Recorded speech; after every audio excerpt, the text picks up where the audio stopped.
Xin chào các bạn đã đến với kênh Nagi Kiếm Hiệp và Huyền Sử.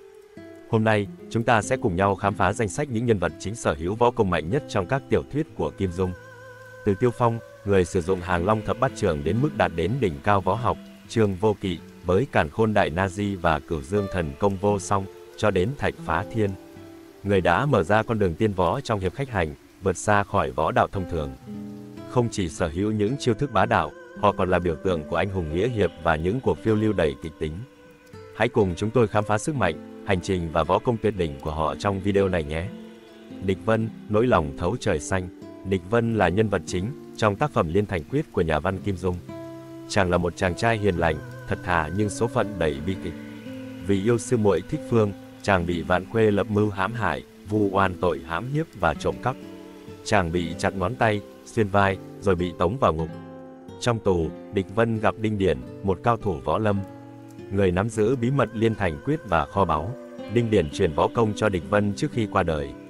Sau khi vượt ngục, Địch Vân bị hiểu lầm là dâm tăng và bị truy đuổi khắp nơi. Trong một lần bị lở tuyết, chàng và Thủy Sinh bị mắc kẹt suốt mùa đông trong tuyệt cốc. Mặc dù hoàn toàn trong sáng, Thủy Sinh vẫn bị người yêu ruồng bỏ. Sau khi trở về, Địch Vân đau lòng phát hiện Thích Phương đã trở thành vợ Vạn Khuê. Vì hạnh phúc của nàng, chàng không giết kẻ thù, nhưng Thích Phương bị chính Vạn Khuê giết hại khi biết sự thật. Địch Vân tiếp tục đi tìm kho báu theo lời trăng trối của Đinh Điển, nhưng lại bị chính sư phụ Thích Trường Phát đâm lén vì lòng tham. Tất cả những mất mát, phản bội và oan trái khiến Địch Vân đau đớn. Cuối cùng chàng chọn sống cô độc tại tuyệt cốc, nơi không ai quấy rầy. Viên Thừa Chí, hành trình tình, thù và trốn chạy. Viên Thừa Chí là nhân vật chính trong tác phẩm Bích Huyết Kiếm của nhà văn Kim Dung. Chàng là con trai của danh tướng Viên Sùng Hoán, lớn lên trong bi kịch khi cha mình bị vu oan và xử tử. Được bảo vệ và đưa đến Hoa Sơn, chàng học võ công từ Mục Nhân Thanh, rồi tình cờ tìm được Kim Xà Kiếm và bí kíp của Kim Xà Lang Quân. Không chỉ trở thành cao thủ, Thừa Chí còn yêu Hạ Thanh Thanh, con gái Hạ Tuyết Nghi. Để trả thù cho cha, Viên Thừa Chí gia nhập nghĩa quân của Lý Tự Thành, giúp họ tìm kho báu và đánh phá quân Minh. Tuy nhiên, khi Lý Tự Thành trở mặt, cướp bóc dân lành, Thừa Chí thất vọng và rời khỏi chiến trường. Điều tiếc nuối nhất có lẽ là chàng đem lòng yêu Trường Bình công chúa, cuối cùng lại nhận ra cha của nàng là Sùng Trinh Hoàng đế, là người đã hạ lệnh giết cha mình. Sau này, nhận thấy Trung Hoa đã rơi vào tay Mãn Châu, chàng cùng Thanh Thanh và bằng hữu chu du hải ngoại, định cư tại một hòn đảo xa xôi, nay là Brunei, sống cuộc đời bình yên. Cuộc đời Thừa Chí là hành trình đầy oán thù, tình yêu và những bước chân không ngừng trốn chạy khỏi những biến cố của thời đại. Lệnh Hồ Sung, chàng lãng tử yêu rượu, thích đánh bạc và thất tình. Lệnh Hồ Sung là chàng lãng tử với tính cách phóng khoáng, yêu tự do và thông minh tuyệt đỉnh, là nhân vật chính trong câu chuyện Tiếu Ngạo Giang Hồ mà ai ai cũng quen mặt. Vốn dĩ, chàng là một đứa trẻ mồ côi lang thang khắp nơi, may mắn được vợ chồng Nhạc Bất Quần, trưởng môn phái Hoa Sơn và Ninh Trung Tắc nhận về nuôi dưỡng, dạy dỗ nên người. Dần dà, Lệnh Hồ Sung trở thành đại đệ tử của Nhạc Bất Quần, được các huynh đệ kính nể, xem như anh cả của cả phái. Thế nhưng, cái tính lãng tử của Lệnh Hồ Sung thì không đỡ nổi. Chàng rất thích uống rượu, yêu rượu như yêu mạng sống mình, và còn có thêm sở thích đánh bạc, một tính cách mà chẳng ai ngờ là sẽ xuất hiện ở đệ tử chân truyền của trưởng môn. Nhờ tính cách phóng khoáng, hòa đồng và không câu nệ phép tắc, Lệnh Hồ Sung kết giao với rất nhiều kỳ nhân, dị sĩ trong chốn giang hồ, trở thành anh em tốt với không ít nhân vật khét tiếng. Lớn lên cùng Nhạc Linh San, con gái rượu của vợ chồng Nhạc Bất Quần, Lệnh Hồ Sung đã đem lòng yêu nàng từ lâu. Chàng mơ được sánh đôi cùng Linh San, mộng tưởng về một tương lai đẹp đẽ bên nàng. Nhưng đời thì nào có như mơ, Nhạc Linh San lại đem lòng yêu Lâm Bình Chi, một thiếu gia nhà giàu, lại có vẻ ngoài bảnh bao. Đau lòng, thất tình, Lệnh Hồ Sung chẳng còn mấy hứng thú với chuyện tình cảm, chán nản mà lao vào con đường phiêu bạt giang hồ như một cách trốn tránh nỗi đau. Nhưng trời chẳng phụ lòng người. Trên hành trình lưu lạc, Lệnh Hồ Sung đã gặp Nhậm Danh Danh, một cô gái đẹp tuyệt trần và cũng là con gái của Nhậm Ngã Hành, giáo chủ Nhật Nguyệt Thần giáo. Nàng không chỉ khiến Lệnh Hồ Sung yêu say đắm, mà còn cùng chàng trải qua biết bao sóng gió. Hai người trở thành một cặp đẹp đôi, khiến cả giang hồ ngưỡng mộ. Lệnh Hồ Sung sở hữu tuyệt kỹ thành danh độc cô cửu kiếm. Sau này lại được Phương Chính đại sư truyền cho Dịch Cân Kinh của Thiếu Lâm Tự, nên sau này trở thành cao thủ trong võ lâm. Cuối cùng, sau bao biến cố, họ có được cái kết viên mãn, ngày ngày cùng nhau tấu khúc Tiếu Ngạo Giang Hồ, ngao du sơn thủy, sống một cuộc đời tự do tự tại, không vướng bận chuyện thế sự, trở thành cặp đôi trong mơ của bao người trong chốn võ lâm. Dương Quá, yêu sư phụ, đi theo chim to mà luyện võ công. Dương Quá là nhân vật chính Trong tác phẩm Thần Điêu Đại Hiệp của nhà văn Kim Dung, tên của cậu là do Quách Tĩnh đặt cho, với mong muốn sau này cậu bé sẽ sửa chữa lại lỗi lầm của cha mình, Dương Khang. Đáng tiếc, Dương Quá sinh ra đã mang sẵn cái tính thông minh pha chút cổ quái, lại còn mưu mẹo hết sức, nên chẳng biết có sửa sai được cho cha hay không. Từ nhỏ, chàng đã mất cả cha lẫn mẹ, lẻ loi hiu quạnh như chiếc lá giữa dòng.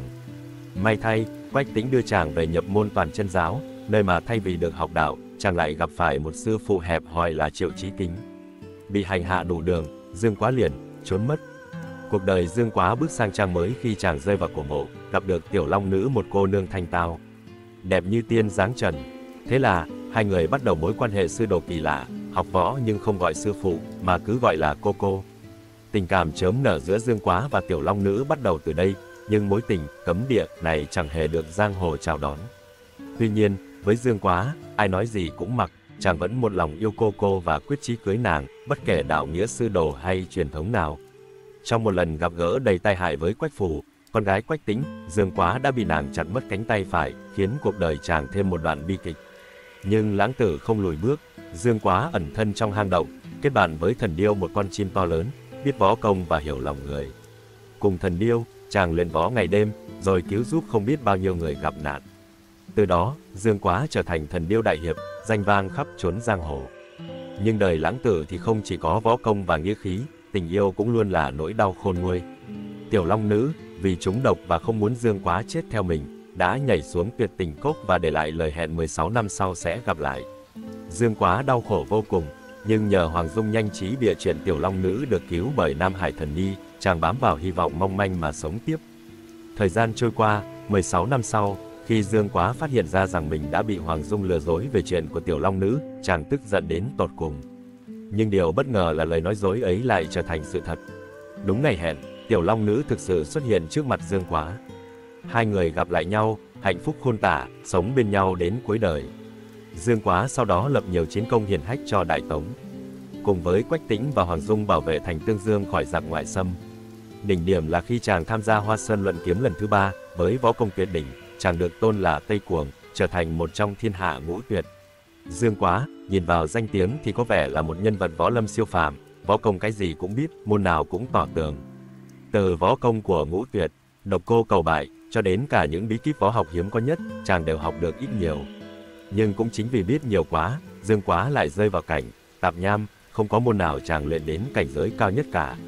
Đúng là tuyệt học đầy mình, nhưng ngẫm lại thì lại giống như một đầu bếp biết nấu đủ món, mà chẳng món nào thực sự đỉnh cao để so tài với các đầu bếp khác.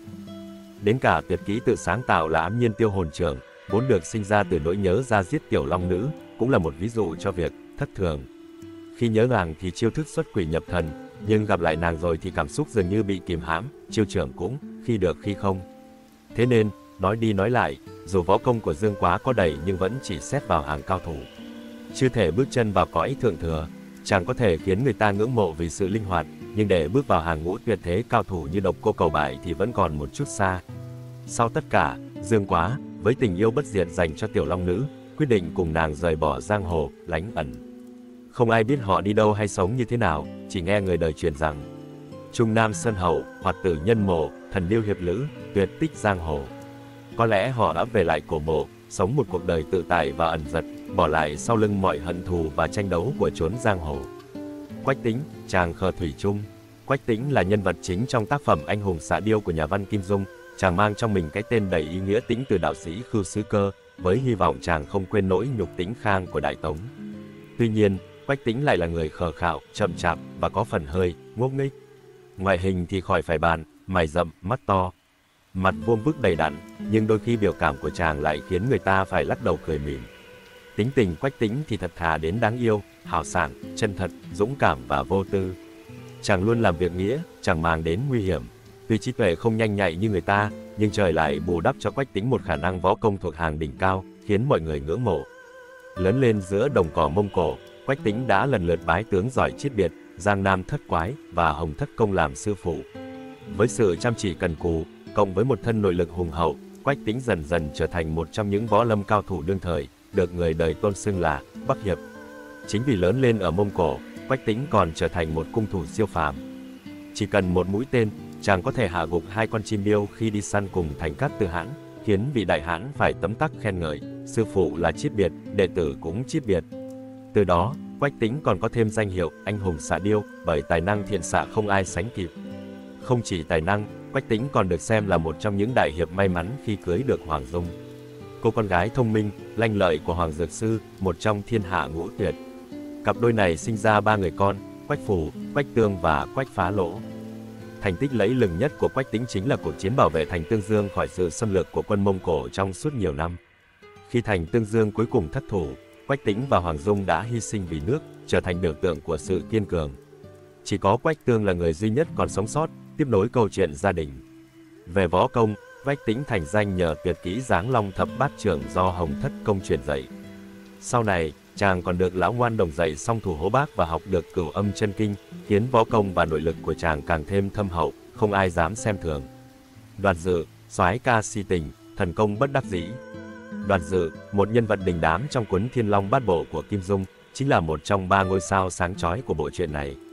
Tuy nhiên, số phận của chàng lại không phải lúc nào cũng sáng sủa như cái tên. Đoàn Dự cứ tưởng mình là con của Đoàn Chính Thuần, một ông chú phong lưu chứ danh, nhưng thật ra, cha ruột chàng lại là Đoàn Diên Khánh, một nhân vật không mấy dễ chịu. Chính Đoàn Diên Khánh lẫn Đoàn Chính Thuần đều chẳng biết sự thật này, càng khiến cuộc đời Đoàn Dự thêm phần kịch tính.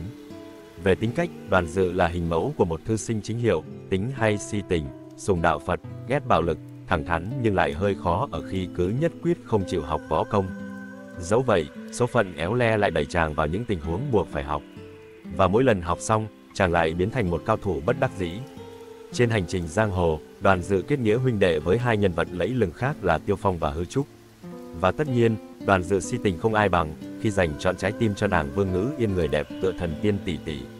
Nhắc tới trận chiến tại chùa Thiếu Lâm, Đoàn Dự không những đả bại được Mộ Dung Phục biểu ca của Vương Ngữ Yên mà còn vì tình yêu mà tha mạng cho hắn.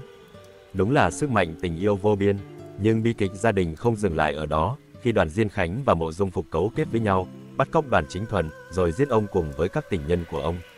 Đoàn Dự lúc ấy mới nhận ra sự thật đáng kinh ngạc rằng, mình chính là con của Đoàn Diên Khánh, chứ không phải Đoàn Chính Thuần. Mẹ của chàng, Đao Bạch Phượng, trong cơn căm hận Đoàn Chính Thuần vì tính lăng nhăng, đã trả thù bằng cách ngoại tình với Đoàn Diên Khánh. Thật éo le, bà không hề yêu Đoàn Diên Khánh mà chỉ muốn trả thù. Sau cùng, bà tự vẫn cùng Đoàn Chính Thuần, khép lại câu chuyện tình bi thương. Dù không phải anh ruột của Mộc Uyển Thanh, Vương Ngữ Yên, Trung Linh, A Châu và A Tử, Đoàn Dự vẫn có quan hệ họ hàng với họ, vì cha ruột của chàng Đoàn Diên Khánh vốn là anh họ của Đoàn Chính Thuần và Đoàn Chính Minh. Nhưng trong võ học, Đoàn Dự là một thiên tài, dù không chủ động học mà cứ bị ép buộc.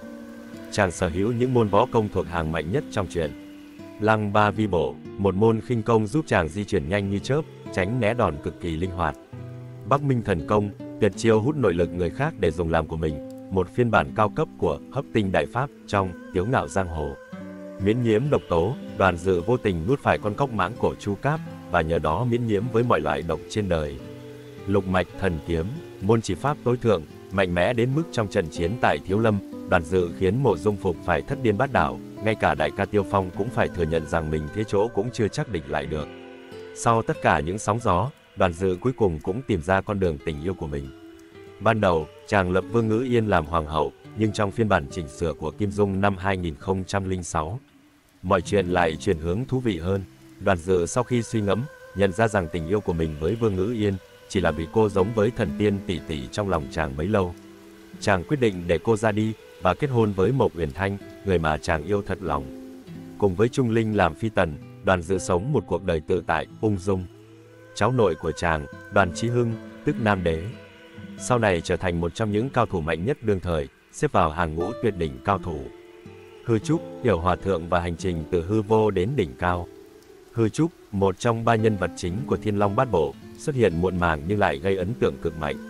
Nếu như Tiêu Phong là đệ nhất hùng nhân, Đoàn Dự là thư sinh si tình thì Hư Trúc lại là một tiểu hòa thượng vô danh, địa vị thấp kém, võ công chẳng đáng nói trong chùa Thiếu Lâm. Nhưng đời có ai biết trước chữ duyên, số trời run rủi, Hư Trúc lại trở thành một trong những nhân vật quyền lực và võ công cao thâm nhất truyện.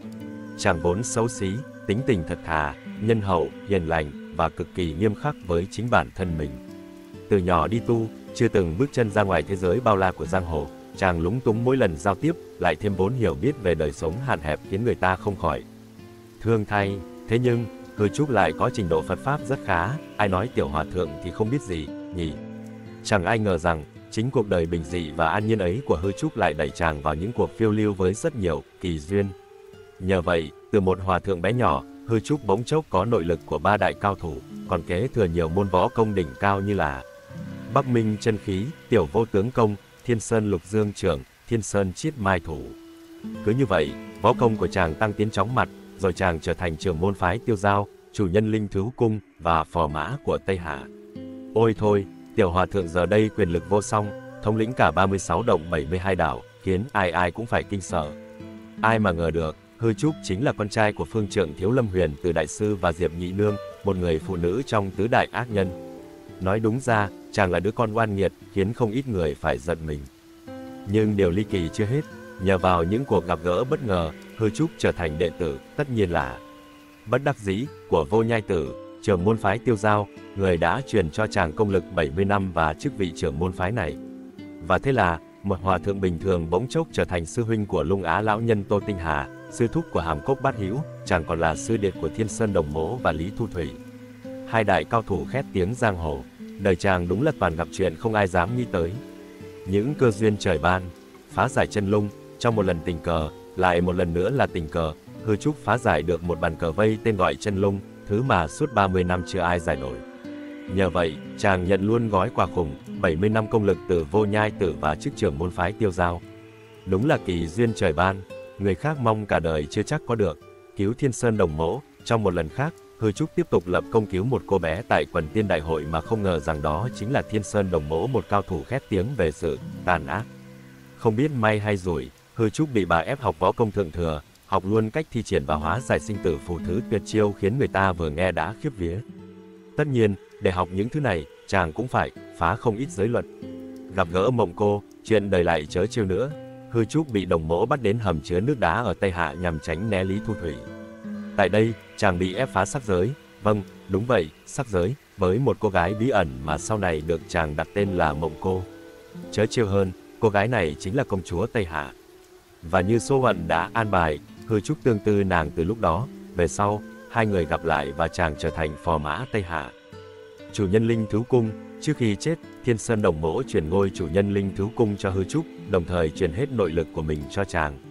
Sau đó, Lý Thu Thủy cũng không kém phần, hào phóng, tặng nốt nội lực của mình cho Hư Trúc. Vậy là chàng trở thành người thừa kế nội lực của cả 3 đại cao thủ phái Tiêu Giao, thống lĩnh 108 vị đảo chủ và động chủ. Nhờ học được cách hóa giải sinh tử phù, Hư Trúc đã giải cứu 108 vị đảo chủ và động chủ từng bị Đồng Mỗ khống chế. Từ đó, chàng trở thành chủ nhân thật sự trong lòng những người này, càng củng cố vị trí của mình.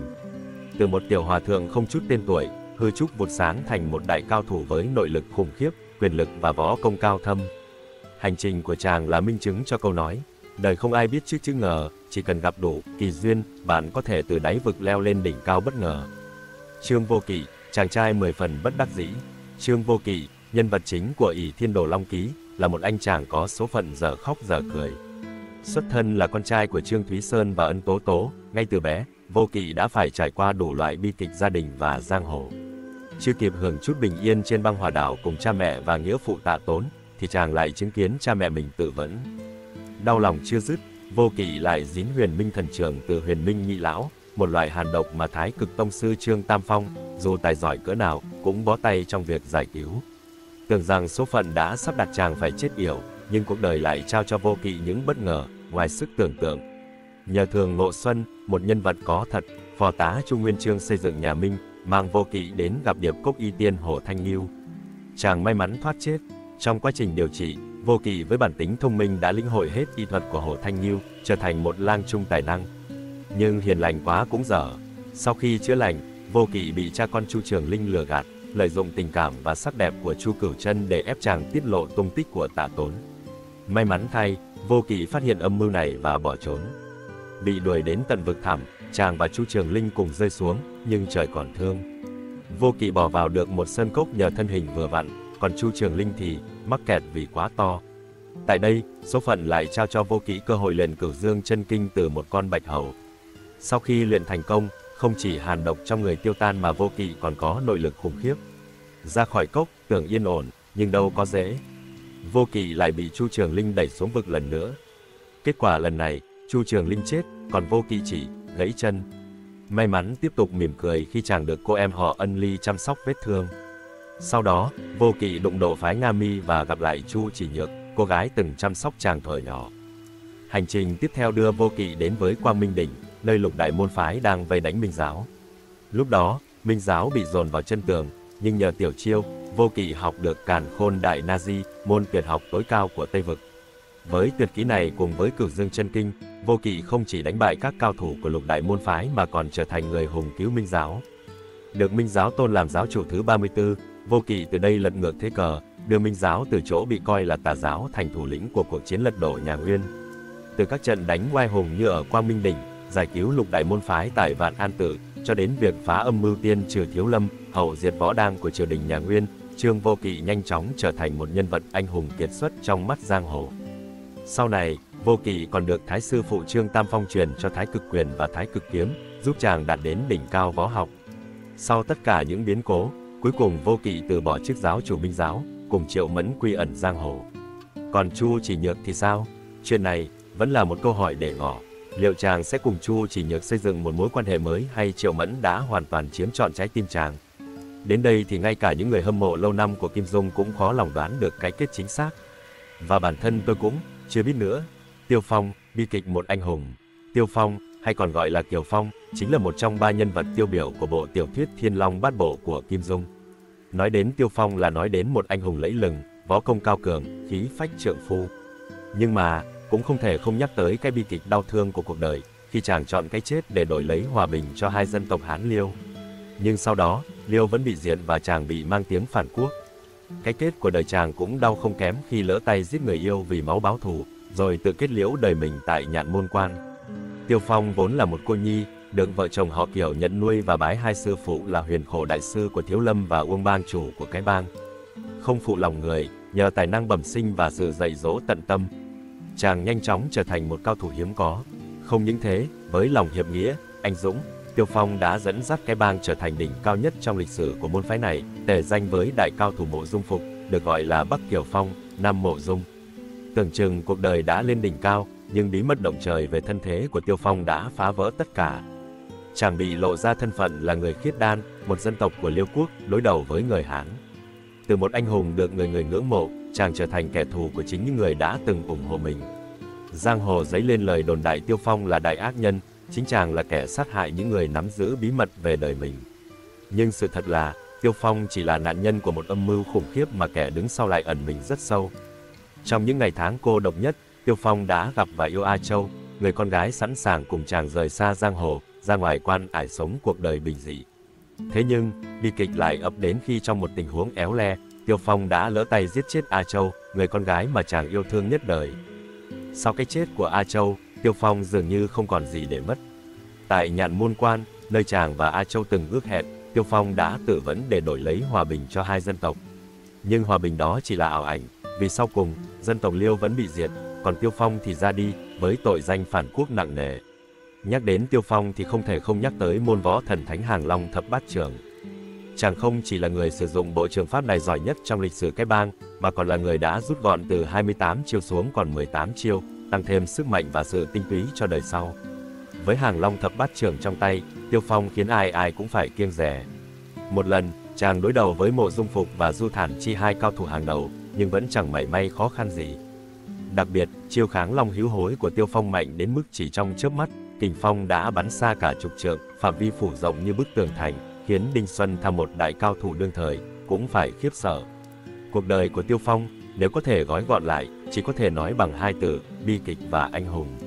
Một anh hùng thực sự, với tài năng và khí phách vượt bậc, nhưng lại phải gánh chịu bi kịch đến tận cùng. Và dù có tài giỏi đến đâu, số phận vẫn không buông tha cho chàng, đại hiệp xuất chúng nhất, nhưng cũng bi thương nhất trong các tác phẩm của Kim Dung. Thạch Phá Thiên, từ Cẩu Tạp Trùng đến thiên hạ vô địch. Thạch Phá Thiên, nhân vật chính trong hiệp khách hành của Kim Dung, có lẽ là một trong những nhân vật trong sáng nhất của thế giới võ hiệp. Sinh ra là con trai của Thạch Thanh và Mẫn Nhu, nhưng chàng lại chẳng hề biết gì về điều đó, bởi ngay từ nhỏ đã bị Mai Tiên cô bắt cóc và lớn lên dưới bàn tay của mẹ nuôi. Một người phụ nữ không những độc ác mà còn có biệt tài gọi cậu bằng những cái tên thân thương như Cẩu Tạp Trùng. Mặc dù bị đối xử chẳng ra gì, nhưng Cẩu Tạp Trùng lại lớn lên với tâm hồn ngây thơ trong sáng, tốt bụng và đặc biệt, không hề oán trách cuộc đời. Thật đúng là ngây thơ vô số tội. Mọi chuyện bắt đầu khi mẹ nuôi của chàng bỏ đi không nói một lời. Cậu bé Cẩu Tạp Trùng quyết định xuống núi tìm mẹ, và từ đó bị cuốn vào vòng xoáy giang hồ đầy những ân oán tình thù. Tình cờ thay, cậu nhặt được một miếng huyền thiết lệnh, vật mà giang hồ chém giết lẫn nhau để có thể sai khiến Tạ Yên Khách, một dị nhân võ lâm với võ công siêu phàm. Không có lòng dạ cầu cạnh, Cẩu Tạp Trùng chỉ vô tình dính phải, vậy mà Tạ Yên Khách không những không giết cậu mà còn rộng lòng đưa cậu về Ma Thiên Nhai, dạy võ công cho cậu với mong muốn cậu tẩu hỏa nhập ma mà chết. Nhưng đời không như là mơ, và cũng không như ý Tạ Yên Khách. Cẩu Tạp Trùng không những không chết, mà lại vô tình luyện cả âm nhu lẫn dương cương đến mức thượng thừa. Khi cậu bị tẩu hỏa nhập ma, một tay cao thủ của bang Trường Lạc vô tình đánh trúng và đả thông kinh mạch, biến cậu trở thành một cao thủ võ lâm với nội công âm dương thâm hậu. Chưa dừng lại ở đó, Cẩu Tạp Trùng bị bắt cóc bởi bang Trường Lạc và gán luôn cái tên Thạch Phá Thiên. Tưởng chừng cậu chỉ là thế thân của một kẻ bỏ trốn, nhưng không, vận may hay vận rủi đã đưa đẩy cậu trở thành bang chủ Trường Lạc. Không biết vì cậu may mắn hay do võ công của cậu ngày càng bá đạo, mà không ai dám nghi ngờ. Đúng là đời thay đổi khi ta đổi tên. Trên hành trình lang thang, Thạch Phá Thiên tình cờ gặp vợ chồng Thạch Thanh và Mẫn Nhu, cha mẹ ruột của cậu. Tuy nhiên, câu chuyện lại lắm phần hài hước khi họ lại nhầm cậu là Thạch Trung Ngọc, cậu con trai của họ, và nghĩ rằng cậu bị mất trí nhớ. Từ đó, cậu vô tình được chỉ dạy võ công thượng thừa và trở thành cao thủ số 1 võ lâm. Vậy là nhờ cái sự nhầm lẫn ấy, Thạch Phá Thiên đã hóa giải hàng loạt ân oán giang hồ do anh trai bất đắc dĩ gây ra. Dù phải chịu đựng bao nhiêu hiểu lầm, nhưng cuối cùng sự lẫn lộn giữa Thạch Phá Thiên và Thạch Trung Ngọc cũng được hai người anh kết nghĩa Trương Tam và Lý Tứ làm sáng tỏ. Sau đó, Thạch Phá Thiên tiếp tục hành trình lên đảo Hiệp Khách và luyện tập võ công tại đây. Trong suốt quá trình, nội công của cậu không ngừng thăng tiến, và người ta có thể nói rằng sức mạnh của cậu có thể sánh ngang với thiên nhiên. Đúng là nội công thượng thừa từ đất trời, ai mà bị kịp. Sau khi học được Tuyết Sơn kiếm pháp và Kim Ô đạo pháp, Thạch Phá Thiên không dừng lại ở đó. Chàng tiếp tục lĩnh hội thêm nhiều môn võ công, thần sầu, khác như thuộc kinh đảo võ lâm, La Hán Phục Ma Thần Công, Thái Huyền Kinh, Âm Dương Đối Nghịch Công và Đinh Gia Quyền. Nghe thôi đã thấy oai rồi. Đặc biệt, Thái Huyền Kinh được tương truyền là do chính Thi Tiên Lý Bạch để lại, một con đường tu luyện nối thẳng đến cảnh giới tiên nhân. Nghĩa là, nếu luyện đến mức tuyệt đỉnh, người luyện có thể đạt tới mức độ vượt ra khỏi cõi phàm, không còn bị giới hạn trong thế giới võ lâm đơn thuần. Nói cách khác, Thạch Phá Thiên đã không chỉ là một cao thủ võ lâm nữa, mà còn mở ra một con đường tiên võ, chạm đến những điều mà không một võ giả nào trước đây có thể tưởng tượng nổi. Với loạt võ công, bá đạo như thế, có lẽ không ngoa khi nói rằng ngay cả khi Trương Vô Kỵ, Quách Tĩnh, Tiêu Phong và một đội ngũ những đại cao thủ khác hợp sức lại, cũng chưa chắc đã là đối thủ của Thạch Phá Thiên. Những chiêu thức và nội công mà Thạch Phá Thiên sở hữu không chỉ mạnh mẽ mà còn thâm sâu khó lường. Âm Dương Đối Nghịch Công đã giúp cậu luyện cả hai luồng khí âm nhu và dương cương, trong khi Thái Huyền Kinh dẫn dắt cậu đến cảnh giới tiên nhân. Chỉ cần một đường cơ bản, Thạch Phá Thiên đã có thể làm đối thủ thua trắng bụng, còn khi dùng hết công lực, võ lâm có lẽ phải đổi ngôi ngay lập tức. Nếu võ lâm là một bàn cờ, thì Thạch Phá Thiên đã không còn là quân cờ nữa, mà đã trở thành người nắm trong tay toàn bộ bàn cờ. Thậm chí, khi trở về từ đảo Hiệp Khách với nội công vô đối, chàng chỉ cần vài đường đơn giản cũng khiến Bối Hải Thạch, kẻ đã xưng bá võ lâm với tuyệt kỹ dịch cân thần công, phải thua thảm hại và xấu hổ đến mức không biết giấu mặt vào đâu. Có thể nói, Thạch Phá Thiên là một trong những nhân vật chính xuất sắc nhất của Kim Dung, không chỉ về võ công mà còn về hành trình đầy ngẫu nhiên và bất ngờ của cuộc đời chàng. Cậu từ một Cẩu Tạp Trùng, bị mẹ nuôi hắt hủi, trở thành người nắm giữ những bí kíp võ công tối cao, rồi vươn đến đỉnh cao của tiên võ. Và nếu có ai hỏi rằng, liệu có ai trong thế giới võ lâm có thể đánh bại được Thạch Phá Thiên? Câu trả lời có lẽ là rất khó. Trên đây là ý kiến cá nhân về các nhân vật chính có võ công cao nhất trong thế giới kiếm hiệp của nhà văn Kim Dung. Các bạn cảm thấy thế nào?